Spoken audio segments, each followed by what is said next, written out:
She was 21.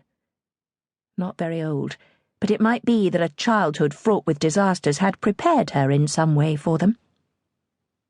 In Windsor Castle in England, a 9-month-old boy was living, cared for by his nurses, under the control of Henry's brother Humphrey, Duke of Gloucester. That little boy, Henry, like his father, was the most important child in England, because on the sudden death of his father he had now become England's king. Now that she had grown accustomed to the fact that Henry was dead, a calmness settled on Catherine.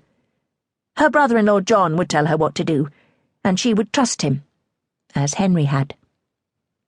She travelled from Senlis to the castle of Vincennes, where Henry lay, and when she looked on the dead body of her husband, her calmness deserted her, and for the first time since she had heard the news, she wept. It was as though at last she realised what the death of Henry meant, and she was desolate, afraid of the future. There were so many who wished to talk to her. His body must be taken back to England, they said. There should be no delay.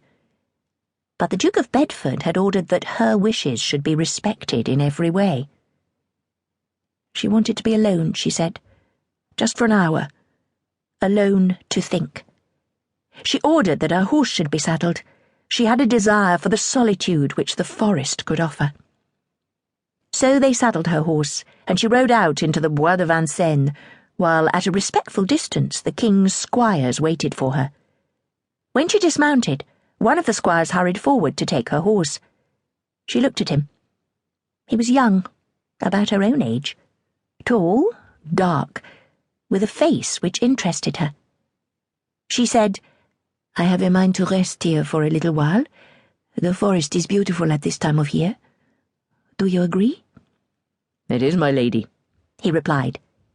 He had an accent which she found difficult to understand, but then she was not as proficient in the English language as she would have liked to be. She remembered afresh how Henry had laughed at her delivery of some words. "I must improve," she had said demurely.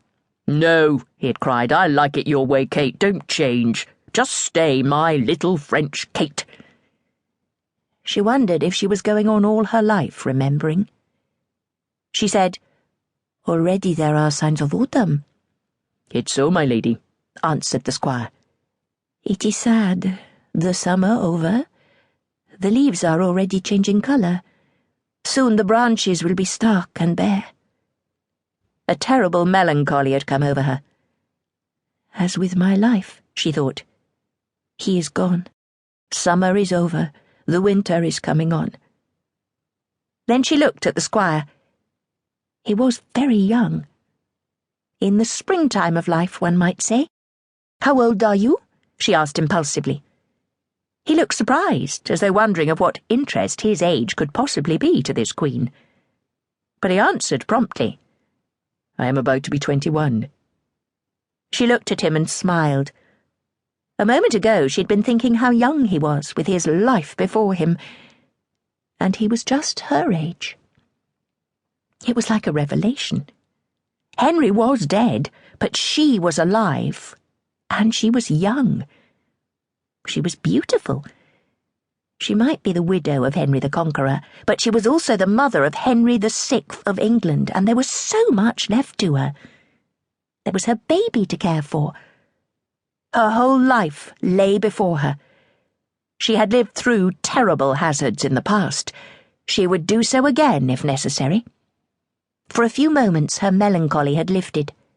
She smiled dazzlingly at the young squire. "I will return to the castle now," she said. "There is much to be done." Obediently, he helped her to mount. "Thank you," she said. She looked at him steadily. "You have a strange way of talking," she went on in halting English. "I think you could say the same of me." He did not know what to answer, and she smiled at him again. "Tell me," she said, "what is your country? Where do you come from?" "I come from Wales, my lady," he answered. "Wales? Oh yes, I have heard the king speak of Wales. Tell me your name." "It is Owen Tudor, my lady."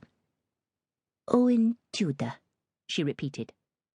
thank you. To keep listening to this audiobook, I've left you a link in the description so you can do it, at no cost thanks to Audible's 30-day free trial.